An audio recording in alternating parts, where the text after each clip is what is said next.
Walid, welcome to Breaking Down Barriers. Today, we're going to go back to basics, which I'm looking forward to. And you gave me the backdrop as to why as well. And I think that's very much needed. Hope we're going to try and avoid AI, but we might come to it at the end. But our aim is to avoid it today. And we're going to talk about the operating system for winning teams.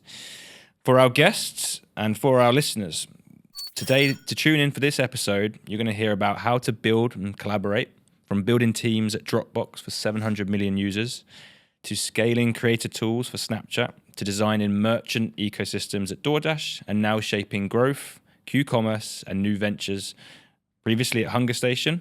And your career stacks back from leading the product playbooks of some of the world's most admired tech companies. Walid is a product advisor to several startups in the region and across different verticals. And today we're going to break down the barriers that separate product theory from the product that wins in the real world. Thanks for having me.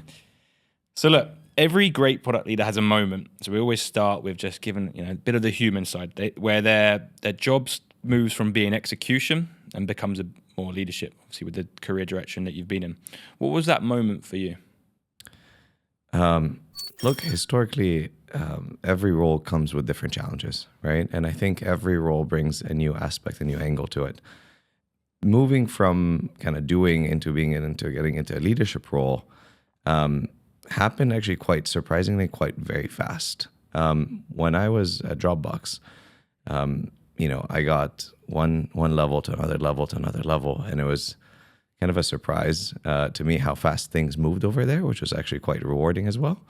But at the same time, I realized quickly that I have to shift my mindset now from, okay, well, I win, I ship, I win, I ship, I win, into now it's actually different. Now I have to shape the company's future along, of course, with the rest of the team and the leadership team and so forth. I think that to me was the enlightening moment. And the company was going through a transition phase itself as well, and we might hit it later, where it was transitioning from a company that was just like every product they launch is a hit, right? And it was just a major success. And then at a point where that was not the case anymore. And I think that was the inflection point for both the company and for me as well as a leader within the company. I mean, that's hard if you think about any industry, from just winning, and then that stopping. The only thing that I can resonate with is Manchester United Football Club. But they're doing much better recently. So yeah, exactly. Yeah, right. But it's hard. And when did you learn to stop shipping and start shaping them? I think it's when we realized that when we start shipping things that weren't resonating, weren't working out. I think that's where was the moment where we had to take a step back. Look, is this really what we're going to keep doing? Because if that's the case, then we're just not going to work out. So we had to take a pause, think very carefully, and of course with guidance from the leadership team, of course, into what is the next thing? What are we going to do? What is the company going to do? And to me, that was a reflection as well, which is like, okay, I actually got to pause a little bit, and not everything that I'm going to touch is going to turn into gold, and my team is going to touch and turn it into gold. We have to take a step back and think about reasonably, like, okay, what is that's going to differentiate us from the hundreds out there as well? So that was the moment. And was that like a humbling moment? Because obviously, and we'll come to anyway, but your prior career before that was with Accenture, right? Yeah, correct. And then you landed at Dropbox, right. Great company, and then everything you touch turns to gold. So was it like a humbling experience as well? Extremely humbling, but at the same time, so I mean, I look back and I think about, being at Accenture, being at the, the consulting side of things. Yeah. Still as a product person, by the way, because I was part of that team that worked on innovation and was kind of outsourced to develop and so forth. We're still product leaders in just a different format. You didn't really feel the sense of humbling, really, because we weren't in that point, because by the end of the day, you're still contracted to deliver. The success, you don't see it as fast as quickly. You don't see the results as quickly as you do when you're owning something, right? That's the kind of on the consulting front. Going to Dropbox and kind of continuing my product career in a kind of a different format, and now I'm an owner. We've shipped things that worked and so forth, but then you start shipping things that don't work, and you get really humbled by that. Of course, it's an extremely humbling experience, but also makes you learn that it's not necessarily that because you didn't whatever shipped didn't work out, is a bad thing. Actually, there's a lot of learnings that can be taken from that as well. So it's humbling, but it's also a good learning experience. That what can you learn from these things that didn't work out to get better and build better products. So that was a good experience. And product's always an interesting one. You've come from a mature market in product who really understand what product actually means within an organization.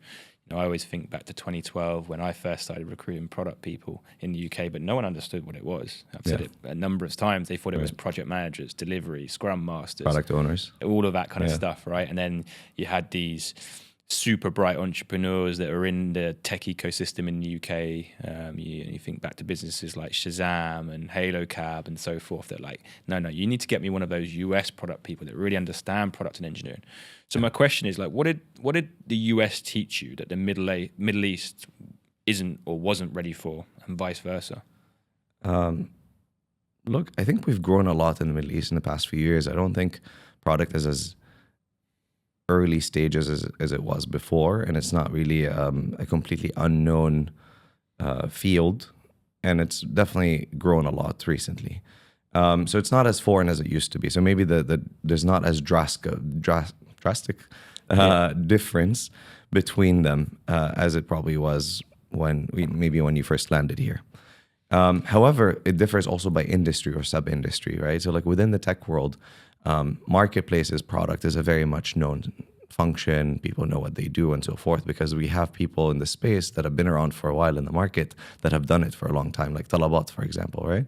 But then you have others, whether that's, let's say, in the fintech space or the telco space, or whether that's in, banking even, that's when product as a function is not really well known yet. And so there's a bit of a learning curve here for these companies to understand what the difference is. Product is an ever elusive function, right? Because people, by the end of the day, no matter what you explain to them, they still think of you as one, like a project management or a product owner or a delivery function, not knowing that it's a kind of a combination of a lot of things across those and more.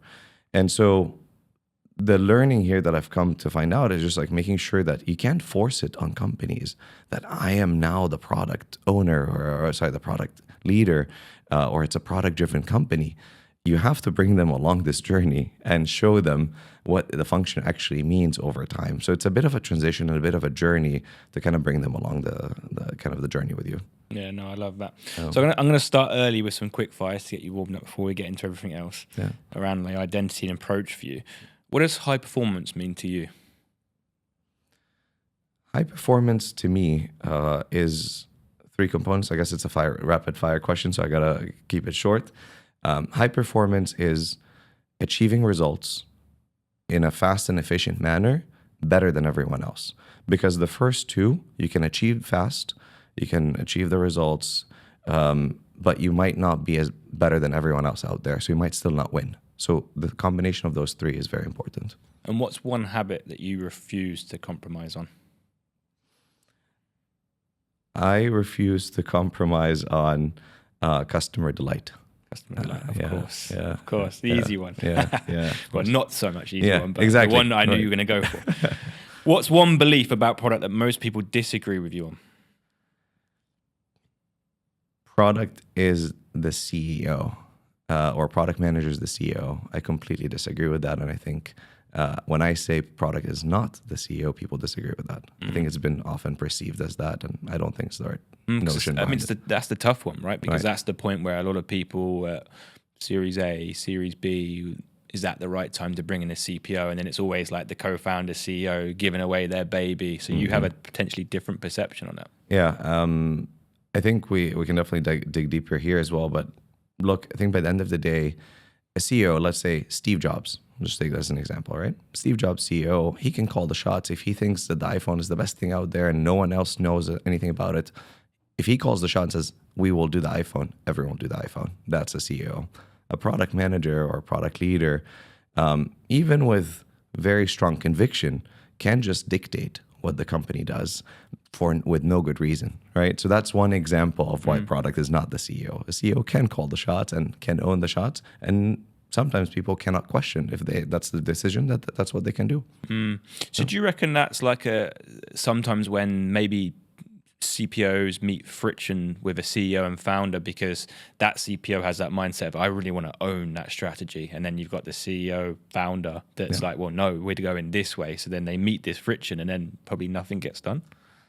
Yes, I've seen that happen, but I also think that's not good chemistry. Yeah. Because by the end of the day, if the CPO is hired at the right time, to your point about early stage companies and hiring CPOs, you might not be the right time, because at that time it's founder mode, or it's like kind of the founder is the CPO, and at that stage they shouldn't let those decisions go to a CPO.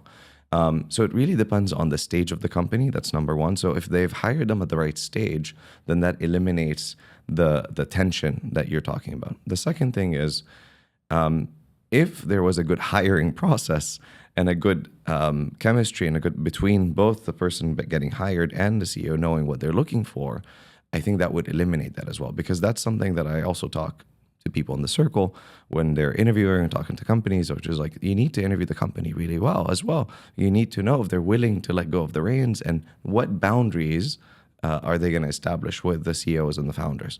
That when that chemistry is good, everything goes well. That's not going to mean that they're not going to clash occasionally. Of course, there's differing opinions, but by the end of the day, I would say that's going to get reduced dramatically if that is achieved. Mm-hmm. Speed or clarity, which one wins? Clarity creates speed. So that's my answer. What's one thing you wish PMs would stop doing? I wish PMs would stop lamenting or kind of regretting or looking too deeply into things that they ship that don't work. Because they see that as a failure. That needs to stop. I think they need to look at it as an opportunity to learn and win from that. Yeah. Are there any is there a few catalytic moments in your career that's changed your approach to leadership? We talked about the Dropbox one briefly, and kind of realizing that not everything you're going to work on is going to work out. I think that was one. I would say the second one is when COVID hit, and I think we feel like talking about COVID now feels like talking about 15 years ago. And I was like, oh well, it's like 5 years ago now. I'm watching the morning show at the moment. I don't know if you see, but it's still in COVID days, and it feels weird. Yeah. It's like, oh, COVID. Yeah. I think that was another awakening moment into how to manage my team and how to rely on my team. And frankly, there were times where I needed support and I had to disappear for a little bit and I had to rely on people and so forth. I think that was a catalytic moment in terms of knowing how to manage people effectively, but also knowing how to rely on the team and become a better leader by just letting go of the reins. That, I think, to me was a big awakening, and I guess we can thank COVID for it. I'm going to slip this one in early with it, but what's the next skill that every PM must learn in the AI era? Oh, AI. We done talked about it? Okay, fine. We're going to brilliant boring. No, it's okay. We have to talk about AI. It's fine. I joke that we cannot cover it, but look, maybe it's a contrarian answer. You can think about it that way, but it's not a skill about AI itself. It's actually leveraging the fact that AI is going to change how product people operate, and if AI is going to take on let's say the mundane tasks or the things that you can actually outsource to AI to take care of it, like writing PRDs and so forth, then the skill they need to learn is strategic thinking. Because if something can replace your pedaling, nothing's going to replace the car, right? Or the body of the thing that you're pedaling in, right? And so they have to learn about how to be strategic, how to think long term, much faster than it used to be. Because back in the day, we would hire like an associate PM or a junior PM. They would write PRDs. Maybe they don't do like a lot of long term thinking or midterm thinking and so forth. The game has changed. The game now, we have something to potentially write PRDs for. Although we can talk about how I've said no PRDs can be written with AI for the time being, because it's replacing thinking. But if that's the case and it's accelerating some of these tasks, and let's say it gets to a good position where it can write PRDs or do prototypes and so forth, PMs have to think about how to think strategically and do the customer discovery pieces much faster than they used to in the past. So to the real topic, back to the brilliant, boring basics, which I love, by the way. I've always been a big fan of it. I listened to, you may have not heard, but Alan Stein Jr., Tim Grover, they're big sports. They're in the commercial industry, but they were in the basketball industry. They trained like Michael Jordan, Kobe Bryant, and that's all they talk about. The foundations, the brilliant, boring basics. And I try to actually install that into our sales and recruitment teams, and they all want to try these new shiny things. But if you master the foundations and the basics, then the other stuff falls into place anyway. 100%. But if everybody was good at it, then everyone would be amazing, right? Yeah. So I love all that stuff. So how, going back to the basics, how can it actually 10x companies, and in particular obviously in the Middle East now? Yeah. So if we start at the early part of your career, so we start with Essentia, like what was it there about building a great tech and product culture? Yeah. First, you putting me in the same even 2 minutes conversation with those great names is kind of an honor, but at the same time, now the benchmark is here.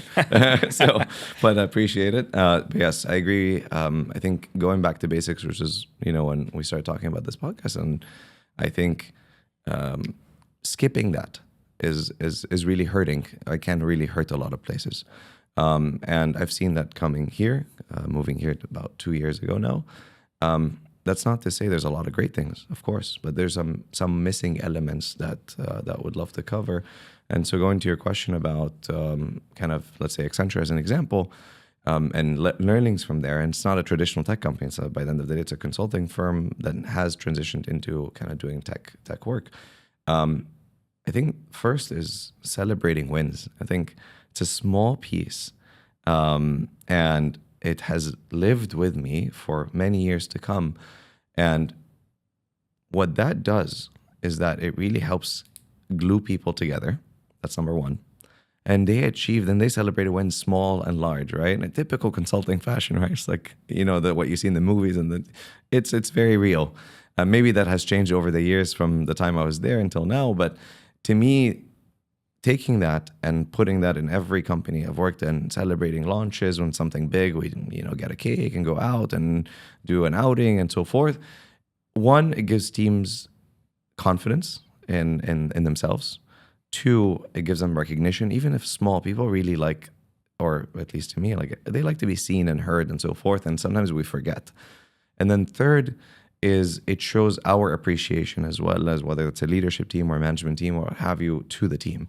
And so we forget about it because people sometimes work really hard to achieve these things and we don't celebrate. So I think celebrating wins is something that I take from that time, and I continue to do it to this day as much as possible. I mean, I love that. I mean, the best example I could give you, it's less as sexy as the tech and product industry, but the recruitment industry. And when I first came into it, obviously equally sexy. A lot younger then. So I didn't know what it was. And I joined this small boutique firm. I spent nearly 5 years there. And when you did a deal, so you placed a candidate, an email went round to the company, but nothing happened. That's just all that happened. And sometimes the founder would come in and he would give someone a pat on the back to the ones that he liked. Yeah. If he didn't like you, you didn't get him to come in and say that. So you did this deal, you're celebrating this great thing, you created this future for someone, and recruitment's hard. Yeah. And then I joined Salt for the first time in London. And they were the polar opposite. And I couldn't believe it, what happened. Like, you did a deal, music came on, the bell rung, and it might seem like the bell rung, everyone was like clapping, shouting, and it created that culture of winning and success and celebration and all of these things going on. So I really resonate and believe in those things. It makes a difference. You just reminded me, actually, so two things. On the hiring candidates piece, it's actually celebrating wins, which is at Dropbox, and actually at DoorDash as well, which is with every single offer that goes out, we send an email internally that the offer went out, and everyone sends an email to the candidate congratulating them on their offer. Oh, wow. Yeah, so I know it's a bit nice. different, but it just reminds me of something. And guess what? Your offer acceptance rate goes up because they feel appreciated.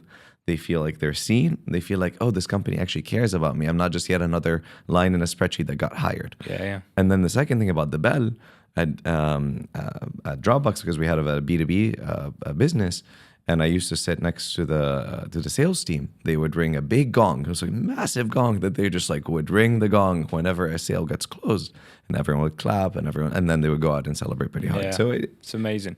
Things like that actually makes a big difference in culture. 100%, and that I love that offer thing. I mean, when I left Salt for the first time to build my own company for 5 years, it was about how do we really elevate the candidate and client experience is what I was super passionate about, and it came down to some of the basics of that. And for every offer, I made sure that the founder or hiring manager created a personal video to that candidate. Oh wow.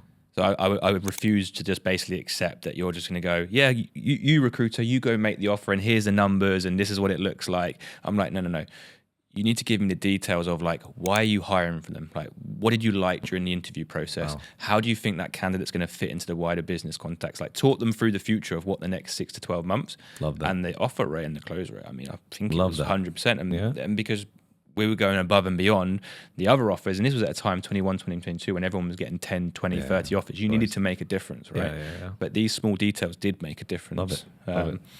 And the lessons from Dropbox as well. I know you mentioned it prior to that. It seemed like they had also an amazing culture in how you did things as well. Of course.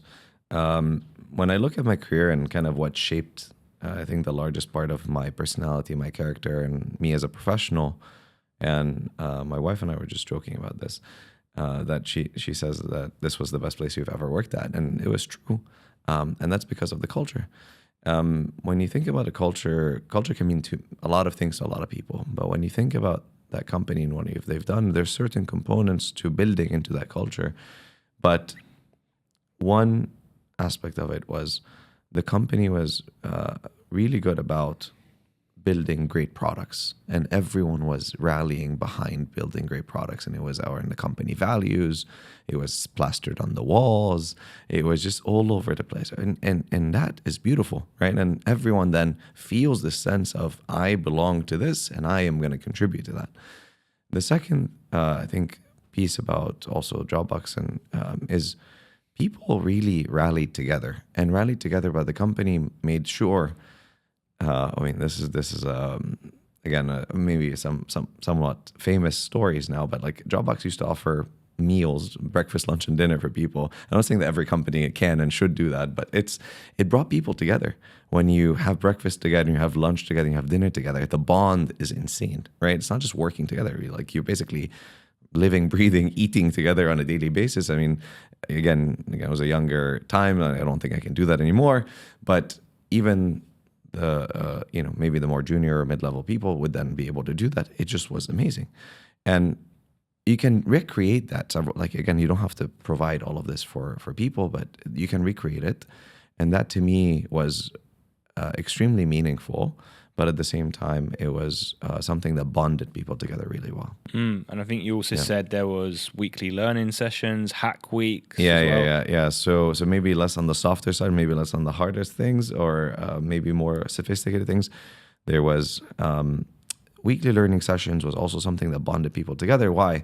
What I mean weekly learning session, let's say is a product team. Let's just take an example, the design team. Product managers would come in with their documents, or like what they call them, a P0 document, P1 document, P2 documents, which is basically the equivalent now of a one-pager and a PRD.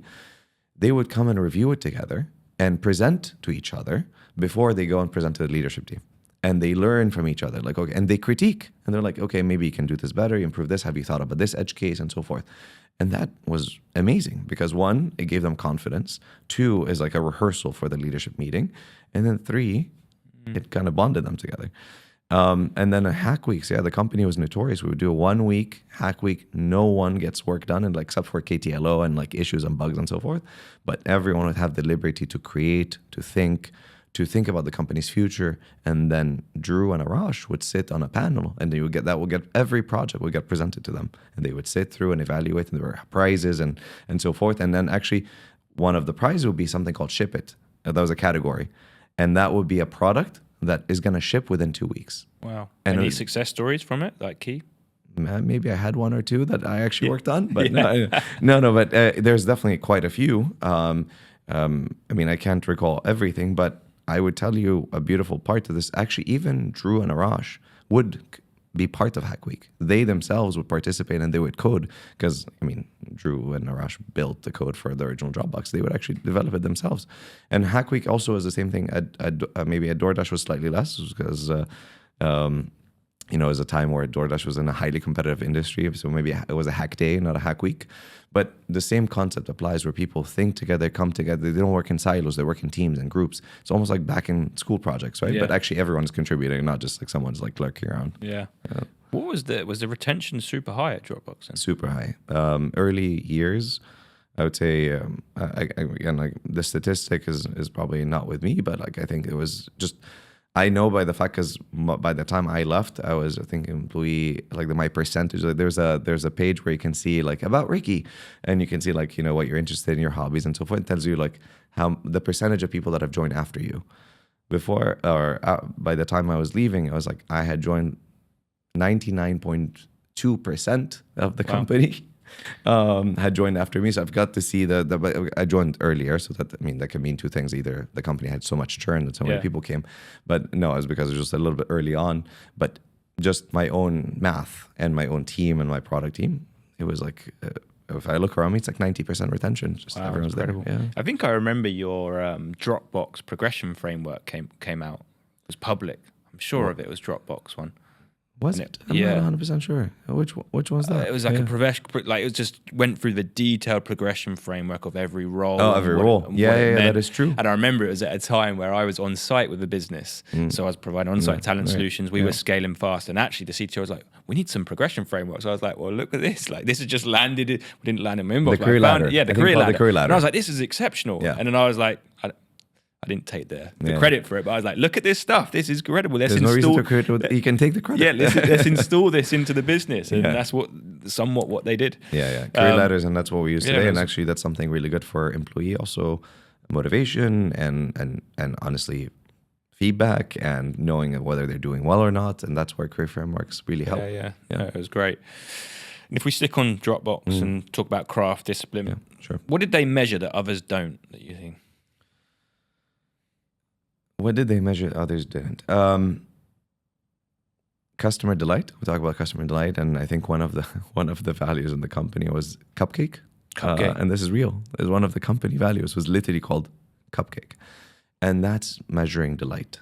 Cupcake, I don't mean like you shake the phone and snowflakes come out and confetti and all of this. Cupcake meant how can you solve these problems in a way that it just works. Actually, like that was also one of the things on the wall. It just works.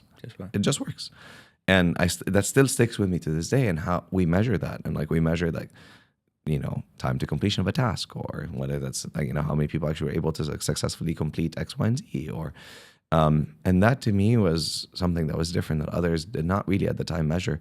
And if you look at it, Dropbox was at a time where there was a lot of big behemoth companies, right, that were kind of getting into their territory, which is like Google Photos giving free storage to everyone, OneDrive and Microsoft. Yet they've survived against those. And how did they do it?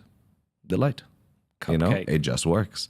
I don't know about you, but I got really frustrated with some of these tools. Maybe some have improved over time, but it just makes a difference when the product just works and you measure it like that. I love it like that. I mean, I get the question over the years all the time, like, what makes you different from another recruitment? Right. And the other recruiters will go on this big monologue. They'll go on a big monologue of why they're different and what they specialize in. They're now an AI specialist. Yeah. I just keep it. I'm just better than them. Yeah, right. Yeah. There isn't much to it. I'm just better than them. I understand. And when you dig deep into better, it's probably like, I communicate better, I make you feel at ease or whatever. Like, right? Like there's just like factors of what makes you better. Yeah, exactly like that. And you don't need to over-engineer it. And a lot of it is around that candidate experience, that client experience, and what good looks like, etc. How, speaking of Drew and Arash, they interviewed every single employee for several years. That is true. Which it's not an easy task for a founder. You're busy, you have a bazillion things, you're learning how to be a founder, you're learning how to be a CEO for the first time and so forth. And again, I've observed them from a distance and I've just learned so much from that observation. And to me, interviewing every candidate was critical because I've learned the fact that like, as the company got bigger, you delegate a lot more and so forth. But it was very important for them to do that in the beginning, especially as the culture is still shaping up, that they want to make sure that that culture can continue to be enforced, that every single person that comes in is a continuation of them and what their vision and what they're thinking about. And to me, as a reflection of kind of what we think of coming back to basics, it's very important, and I talk to the companies that I advise, is you have to talk to every person that you're bringing on board. You can't just like, I'm going to get a CTO and the CTO is going to hire the engineers. Like, well, sure, they're going to do that, but you also should talk to the people that are coming in to make sure that they're good candidates. Like, well, I'm not an engineer myself and I don't have the technical skills. Like, you don't interview for that. Let the CTO do that, or the VP or whomever is in engineering. You check for culture and fit and motivation and drive and ambition and all these things that matter to the company, and them excited about the vision and mission that you're about. They're not just going to bring another person to write code.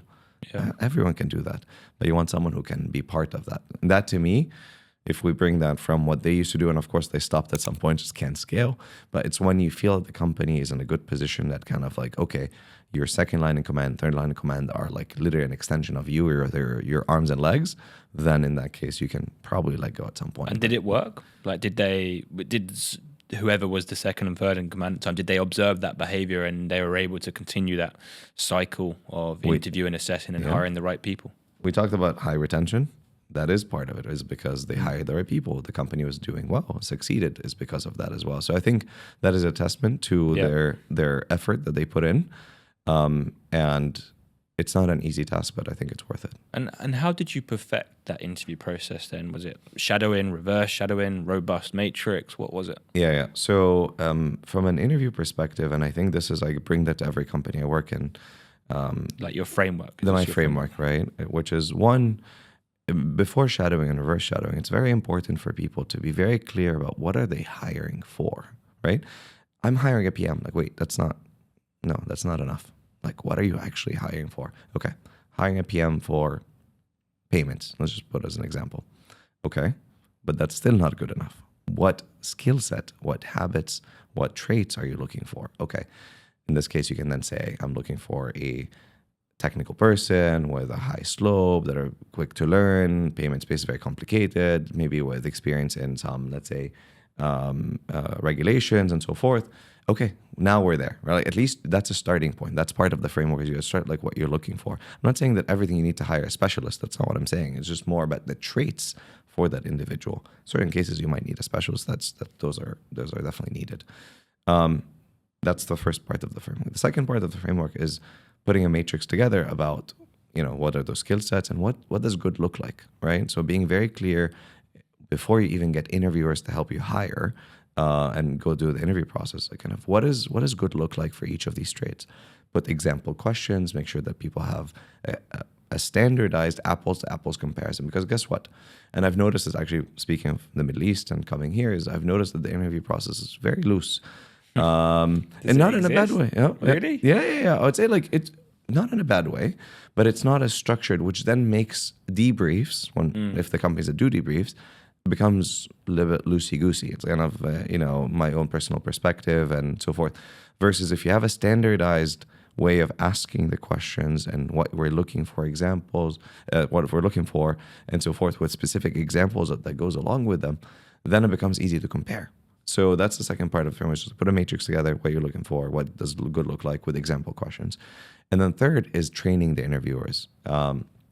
Some people... That's key. People forget that. Exactly. Like, people are not born knowing how to interview, and it takes time and years and knowledge to be able to do this properly, not leading with questions and not letting the candidate, ramble on, or actually the other, you ramble on and they don't ask. Like, that's one part of it, but also knowing how to ask the question in a way that gives you the best maximum results for it. And so that's kind of my thinking there. Is and then of course then it helps everyone have the same criteria, and then helps them kind of make sure that we have a standardized way of measuring things. Yeah, I mean, I like all of that, and I think to reiterate again, to actually help people to understand how to interview and what to interview and how to assess, that is key. And it's some of the big gaps, not just here, but across many different companies as well. It just lands on their desk, go and interview this person, but there's no real scorecard criteria. What am I even measuring that against? And each individual, they don't tailor it for each role. They just tailor it as a universal kind of approach, and it's very different, right? Yeah. In 2022, Drew went on 20 VC Harry Stebbins podcast, and he talked about basically Dropbox nearly died. What did he mean? I believe so. Dropbox went through a transition of, like, let's say they call it the 3 chapters. Chapter 1 was the dot-com bubble or like the era, and like, you know, money was flowing through. I think it was like 2008 to 2014, 13, and so forth. And that was like, you know, we talked about like it just works, money's flowing through, the company's succeeding, billion-dollar valuation, this and that. Then it approached the second chapter where you have the big behemoth competitors we talked about that are coming into their space. I think that's where he meant where this company almost died, is because we didn't change strategy. We're just doing what we're doing, but those companies were coming in, they're just offering everything for free or what have you. And I think this was probably a moment also for the company where we had to realize how to do things differently and get also to compete effectively against them. And how would you describe Drew Houston's management style that you maybe have adopted some of those learnings and behaviors today? Again, observing kind of Drew as a leader, and as I've observed, you know, Tony at DoorDash and Evan and so forth, the people that I've worked under for the years that I was at the companies, Drew in particular drew me into his management style about being very introspective and very self-aware and very empathetic. And that, to me, that kind of leadership is actually quite impactful, and it really shows the human angle of things, and not just like, I'm the CEO, I'm the founder, I do this, I do what. So that kind of breaks the barrier into the human angle, and also I think it draws people as employees to follow that leader into achieving results, right? And that to me was very interesting, and seeing Drew do that, and he talks publicly about his struggles, the downsides that the downtimes that he's had, you know, talking to therapists or dealing with therapists and so forth, and kind of removing the taboo from a lot of these things was very interesting and actually very empowering for his employees as well.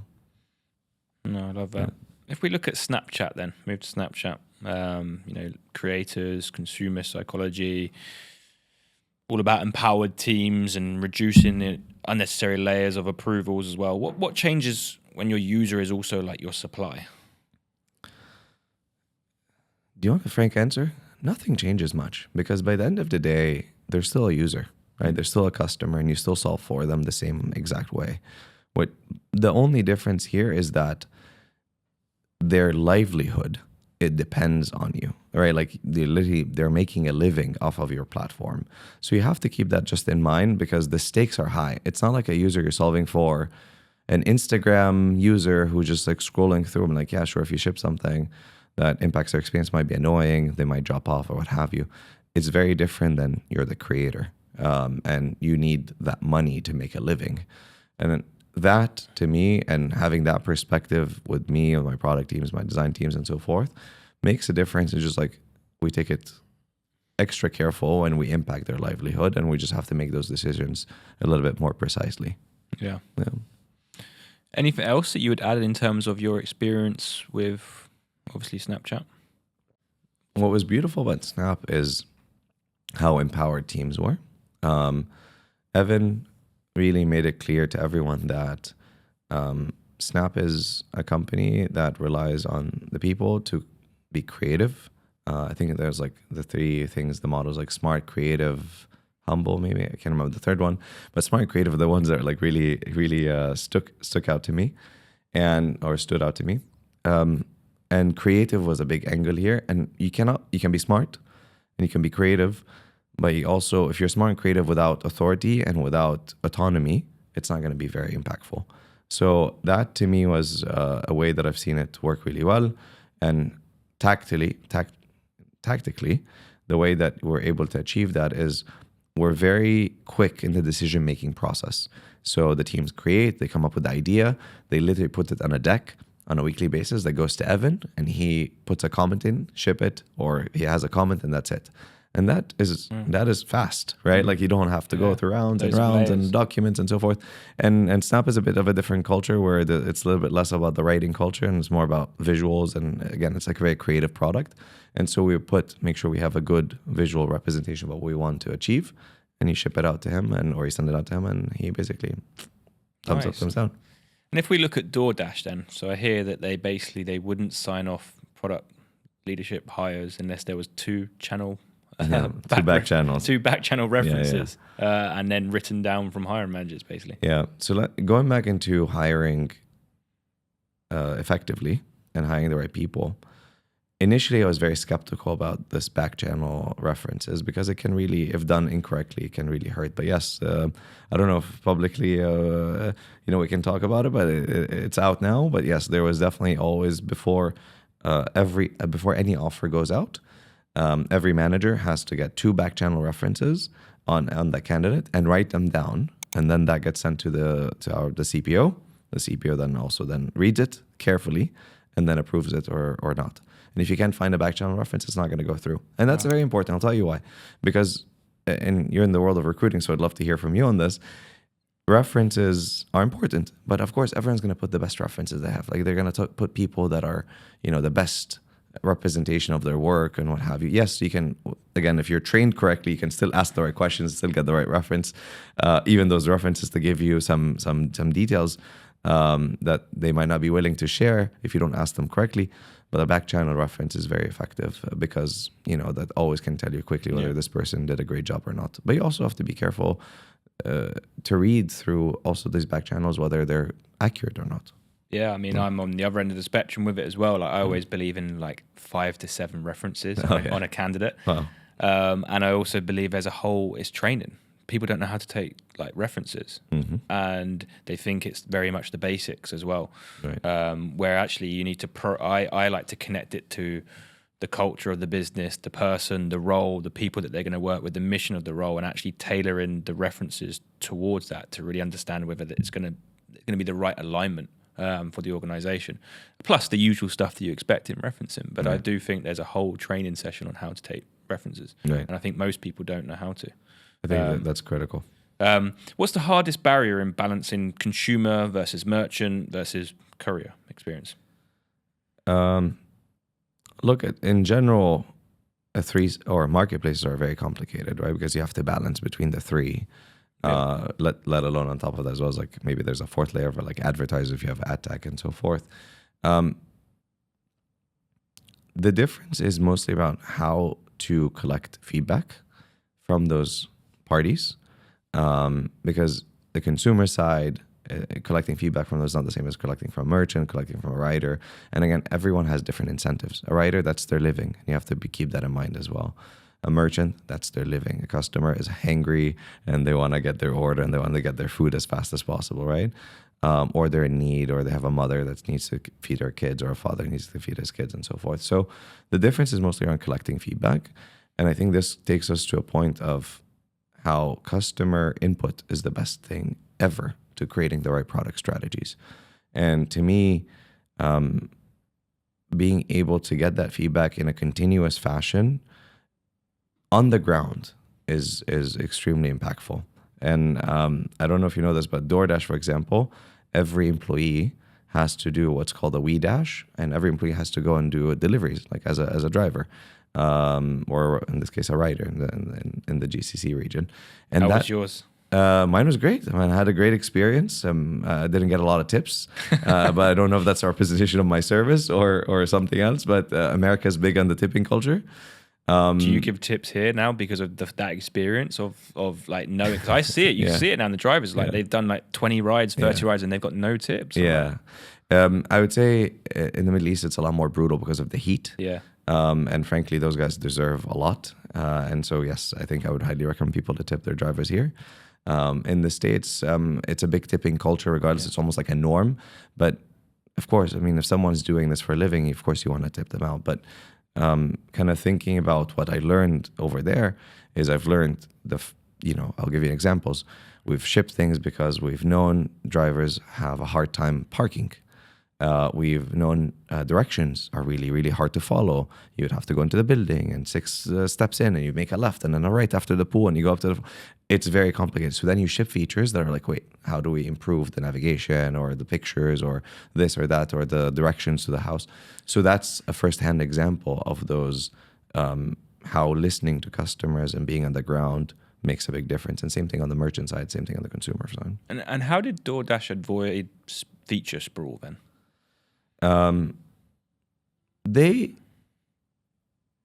did not necessarily like explicitly avoid feature sprawl, but it was we did that through proper experimentation. Everything at DoorDash, there was like a run, like maybe 200 experiments running at a given time. They measure everything.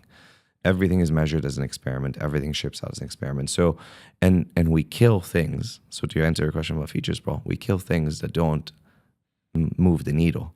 And that's how quickly, like, okay, you can quickly find out this thing's working, not working, not working. It can be iterated on.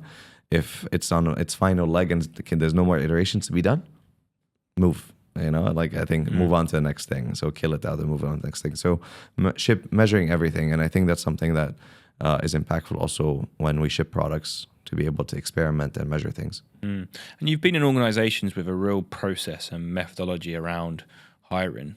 What has been some of your hiring mistakes and why?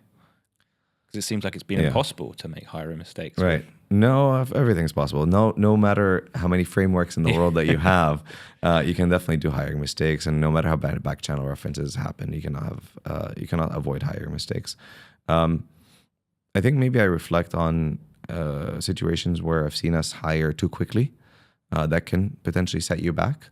Where you don't want to hire too quickly. You want to make sure that the team has the knowledge, has the culture, has all the components in it before you can then expand more. And also spend. By the end of the day, you have to put your commercial hat on, because product, again, depending on where you are in your journey in the product ladder, you don't get the visibility onto the spend and the P&L until later on. But we have to think about it early on, because by the end of the day, hiring too quickly also puts pressure on the P&L, basically on your cost, which then would put more pressure on the team to deliver more within a shorter period of time. So it actually has negative consequences if you hire too fast. It's not just people not having enough to work on, which I think people sometimes, when they think about hiring too fast, that's the first problem. Actually, that's not the first problem. The problem is going to be cost is going to be high, which then the expectation is going to be higher on you to deliver very quickly on those things, thus shortcutting a lot of things that needs to be done. Yeah, I mean, hiring is really hard, and I do it for a living, and really realized how hard it actually was until I was hiring for myself when building Numi. And we put together so many different processes in place, and it was all aligned to values and purpose and missions and the culture we wanted to build. It was all aligned to scorecards. It was like detailed documentations on Notion, and everyone had a different interview. That I was doing the technical interview, someone was doing the culture interview for recruitment. But when I actually really look and reflect, it was really actually about what I call the 3 A's: aptitude, attitude, and ability. And does that align? Yeah, for us? And you talked about DoorDash in terms of going out and do deliveries. What was the lesson from DropDocs there? I think that you spoke about how every employee was involved in the customer service piece. So at DoorDash we did WeDash. Yeah. At Dropbox, I don't know if they still do that to this day or not. It's been a while, but every new employee had to do customer service shadowing and actually do customer service for like a week, which is amazing. One, you can see the customer struggles firsthand. You can also see the customer services team and the customer experience team troubles firsthand, which you need to solve for them as well. And I think when we look at things that can really help product teams and companies, and especially on the in the region here, is getting closer to the customer. And getting closer to the customer doesn't mean just picking up the phone and calling, which, by the way, doesn't happen more frequently enough, and it needs to happen a lot more. But also getting to the ground of finding these listening posts, right? Setting up the listening posts across the board to be able to hear the customers out through different channels, whether that's the quantitative side or whether that's on the qualitative side as well. And you came to the region, you joined Hunger Station, Delivery Hero business. Like, what do you think breaks when you try and bring that Silicon Valley, US product-led ways of working and bring it to this region? And then if I flip that, what works better in Middle East that wouldn't maybe work in the US? Look, we're not radically different here. However, of course, there's nuances that we have to keep in mind. I'll give you just a personal example of kind of what I've noticed was a difference that I had to get accustomed to, which is in the US, or at least in the Bay Area, where where I worked for quite some time across these companies, is that they thrive on feedback, and they keep saying like radical candor and very much brutal feedback and honesty and so forth, and that is extremely impactful. I think it was a bit of a slap on the face when I came here trying to bring that attitude. I'm like, Ricky, let's have a conversation. I'm going to be very much honest with you about my feedback to you. And yeah, that doesn't work. As a culture, and I'm very well accustomed to culture, but it just didn't hit me until the fact that like, no, we need to sit down and we need to have a good relationship and so forth. And then maybe we need to soften the message a little bit, but I don't think we should compromise. Maybe there's the delivery way is going to be different, but I don't think we should still compromise on the feedback. So maybe that's something that's a bit different. Bring it over here, bring it from this, from the States to here. Yeah. And talk to me, you can combine the lessons here and obviously in the past around the basics of shipping fast, where we stick with basics. So the basics of shipping fast and the basics of empowered teams as well. Shipping fast means getting the minimum viable product, or actually minimum lovable product, and making sure you get results quickly, and then you continue build on top of that. So that to me is about shipping velocity. And I think it's easy to try to get too deep into the weeds and trying to perfect things. I think for me, it's just a matter of making sure that you have the thing that you can get good feedback on. I'm not saying cut corners on the customer delight, because we can do that. We shouldn't do that. But we can cut corners about maybe the way it's developed, and maybe it's not fully fledged and so forth. But just do the minimum lovable product that gets us signals from customers is the way to get signals very quickly. Okay. And then if you talk about empowered teams, and I think you're a big advocate of OKRs and how to set that and how to create the right journeys to organize these teams. Yeah. Adam Nash, who was a VP of product at Dropbox, and he became the CEO of Wealthfront, he said something that always resonated with me, which is every team and every person needs to know what game we're playing and how to keep score. And that has just like rung in my head every single time. And to me, if without organizing the teams around very specific KPIs or journeys related to those KPIs related to those journeys, then they don't know what to do, right? Like you need to walk in the hallway, and every person that you ask, like, Ricky, what are you working on? And say like X, Y. If they can't answer the why, then there's a problem. So my take on this is organize teams based on customer journeys. Let's say acquisition, or let's say that's the customer experience team, or that's the retention team, or whatever that might be. Just like something along the customer journey with KPIs alongside with it makes a big difference. So then, okay, what am I responsible for? I'm responsible for user acquisition and activation. I'm responsible for LTV and ARPU. Things of this nature, organizing around that nature, makes a big difference, and I think makes highly effective, independent, and self-sufficient teams. But is that hard sometimes to install into an organization, or do you meet resistance sometimes from the other founders, the other executives that have different ways of working potentially? The ones that haven't seen it structured that way, the answer is yes. However, if you have the right rationale behind it, and you basically just explain why we're trying to do what we're doing, what's the benefit from it, I think then in that case, the resistance really dies out. And there's a lot of examples in the world that of like, this works, this is not just, we're not reinventing the wheel from scratch. This is something that actually has materialized properly in many companies, whether that's at Google, whether it's at the Dropbox of the world and so forth, Facebook. So yeah, I would say there is some resistance up front with people that haven't seen it, but once you start talking about the why behind it and the why now, it makes a lot of sense. And if I look at how to build a high performance culture, it doesn't have to be just purely on product, and what CEOs, founders, and CPOs constantly get wrong. Sometimes it's they hire PMs before they hire clarity. They scale headcount faster than decision velocity. Right. And they confuse alignment with consensus as well. So what's your take then in how to actually organize teams?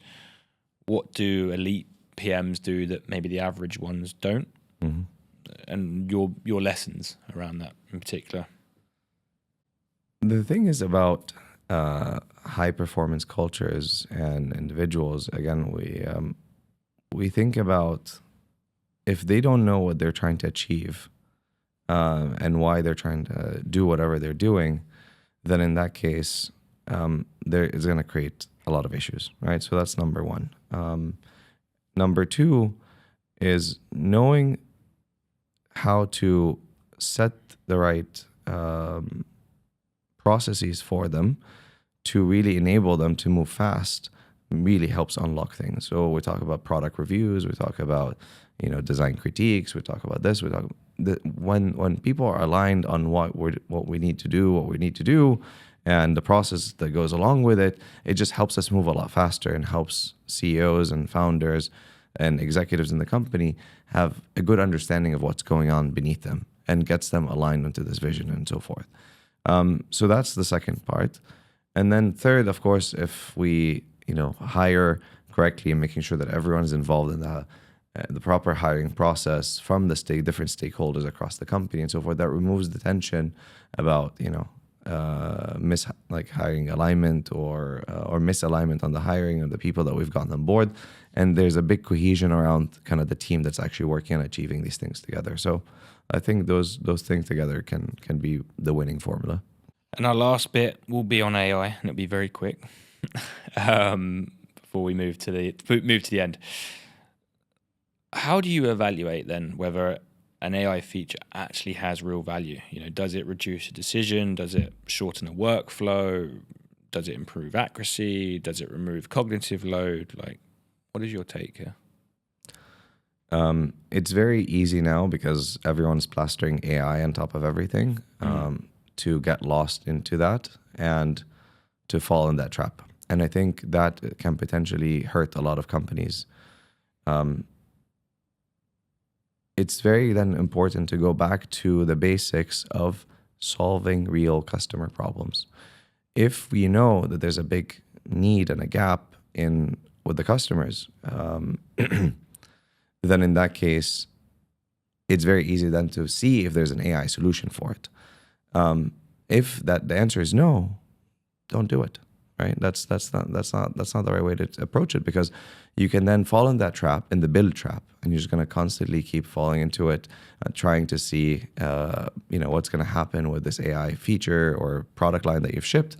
It's just not going to work out and materialize, and we're seeing a lot of companies that do that these days. And have you seen a lot of peers, people that you may have worked with in the US, that have really kind of indexed into AI as in the sector, or doing some interesting things or made some mistakes? Yeah. The head of ChatGPT is actually an ex-Dropboxer. He is a good friend, and I think no need to talk about ChatGPT and it's I guess what we all use now. I think everyone right now is venturing into different parts of leveraging AI.